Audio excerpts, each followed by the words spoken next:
nimi wandino chimira maketa basa ichemi sati makaiterera kavanu venyo baba vanga vonyanyo nditerera vaisata ndevana ndechifara Chunguze moyo yabo ndipendere muromba banasi yenyoro chabo yechekuro yanegodo konde chungurutera mayeko tenende chande boso bati chengende na Yesu Kristo morodo miromo yabo inovava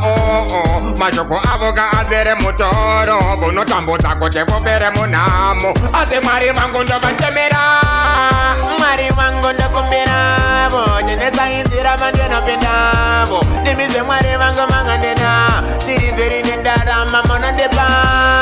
Mwari wangu ndakumbiravo kutambura kwangu munokuziva pane urombo hwazere mweya yerema asi Mwari ndicharamba ndichishumira Urai Bible rakanyorwa naMwari remachoka neuchenjeri rinobudisa pachena kuti kunyartingaperi ende vekavatera rako nozongona vakumberi miromo yavo inovava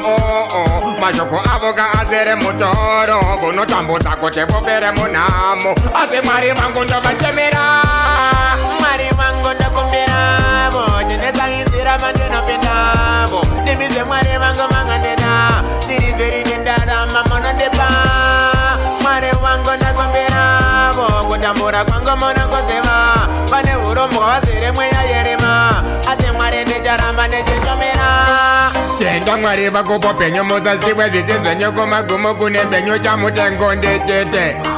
vanhu ngavatendeuke nguva ichipokwecho saka Jesu rwara ipapo zvamunobona moyo yavo itito tavakutambudzwa nokoro vakagura mhiko muchapedza zvatamakuva maindodiniko ropo atireketa sengoma miyekanito takambovhara navo nhasi tochema vakakundikana pazvairema zvinonzimba moyo panike ndachikwanereza chikombereso nyadenga mzandese yaderedega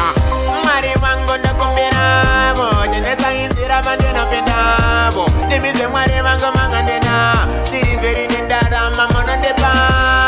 Mwari vangu ndakumbiravo kutambura kwangu munokuziva pane urombo hwazere mweya yerema asi Mwari ndicharamba ndichishumira Andimi makore kuhondo ndichagara nemikuzikana rini tavasai vana veIsraeri mandinonetera mana Mwari ndokumbira nerudo ndichengetere mama zvirwere kuroya nemizvanyanya zvakutisa mukurarama unoura vane hama uchiti hapana asi iye mangwana akazviplana kukudyara